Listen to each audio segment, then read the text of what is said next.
Hi everyone, today's video is all about shelf supports. I'm going to be showing you how I supported the shelves in this wardrobe, and I'm going to be running through the different options that are available on the market, which might hopefully help you decide what you need to use for your particular project.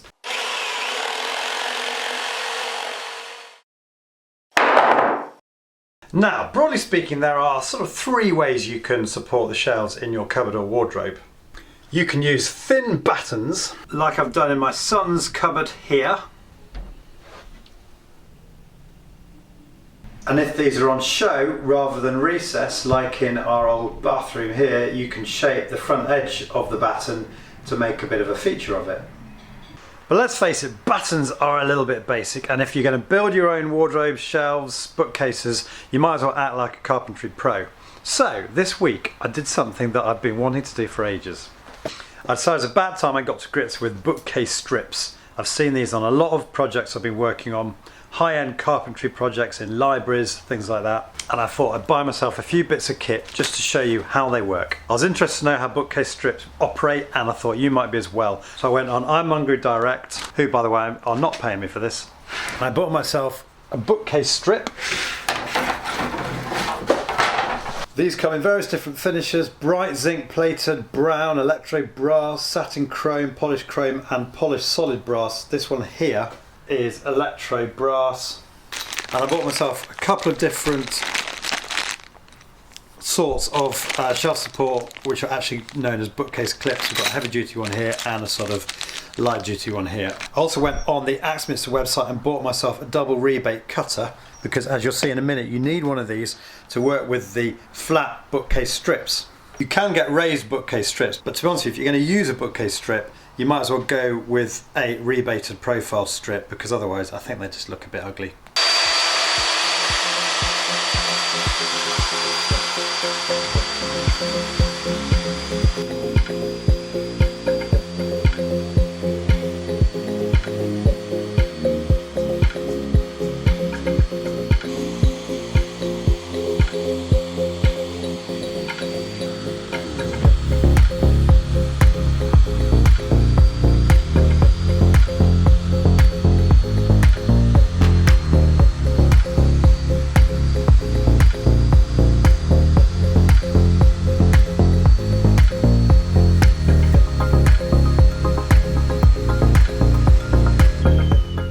Then the idea is, once you've got your rebated groove, you just let the bookcase strip into it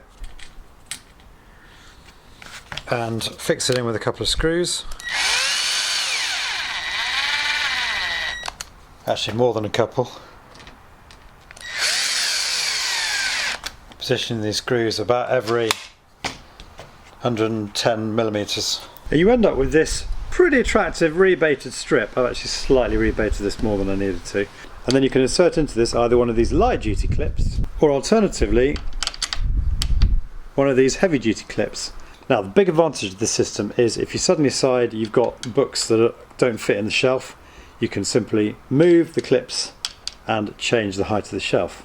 So what do I think about the Bookcase Strip system now that I've finally tried it out? Well, you know, it's quite clever, it's quite smart, but it is a formal type system, so you're not going to want to put that in your bedroom wardrobe or similar. Also, to install the rebated system, because I've said to you the system that sticks out on the front of your bookcase, whatever, doesn't look great, you're going to need a router, and you're going to need a double rebate cutter, and you're going to need a couple of bags of these clips, and of course a load of these strips themselves. Just buying one of those strips, a couple of bags of the clips, and the rebate cutter, which itself was £32, came to a whopping £53. I've just done this for this video. I know, guys, I love you. So personally, I think unless you're planning to make a lot of these and therefore can justify the upfront cost of the router and the double rebate cutter, I probably wouldn't go for this system, because also, as I said, it's quite a formal system.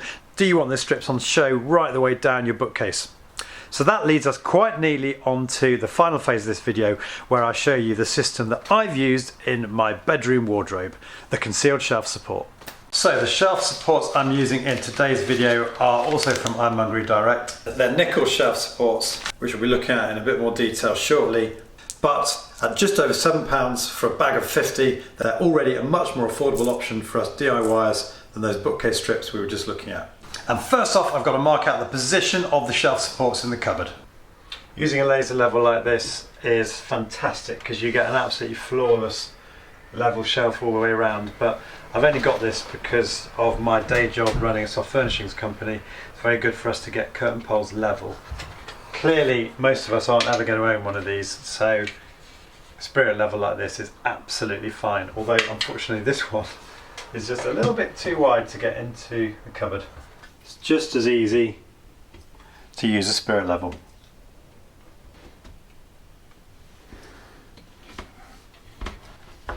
With the position of the shelf supports marked, I can use a bradawl to pinpoint the exact point that I'm going to be drilling. And then for the shelf supports themselves, I've got a 5mm diameter drill bit.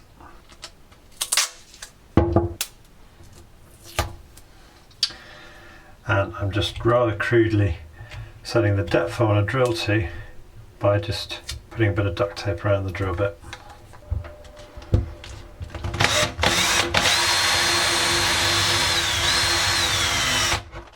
Here we are again with the shelf supports. Now there are hundreds of these little shelf supports on the market and they all work slightly differently. There's a few coming up on screen now. I've used various different styles in the past and I'm discovering new systems all the time. Since recording this video I chanced upon these socket shelf supports. You basically got a socket you drill into the wall and then you insert the shelf support into that.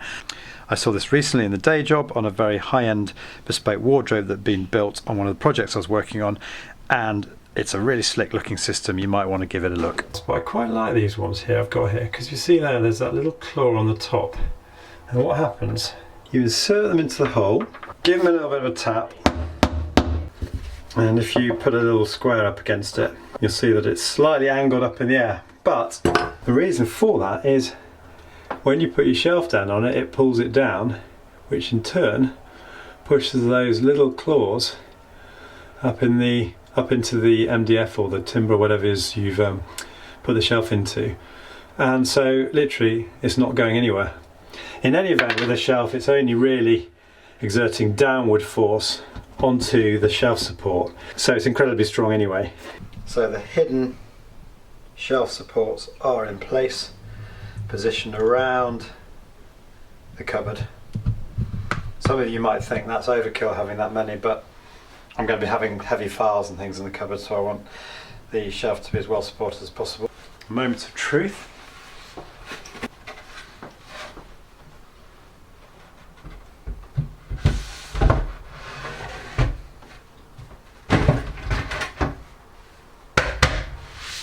There we go. Check with the spirit level. That's not bad, is it? So that's it everyone, the shelves are all finished now, and if you tuned into last week's video you might have seen the routed edge that I put on the front of the shelves just to make them look a bit more professional. So I really hope you found today's video useful. If you have, please click on the like button below.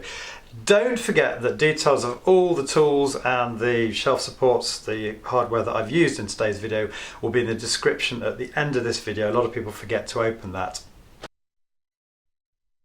And finally, if you're new to my channel, I would love to have you subscribe. You can do that by clicking on the link here. If you do subscribe, don't forget to click on the bell notification next to the subscription button if you want to be notified every time I upload a new video. Thanks everyone, see you all soon.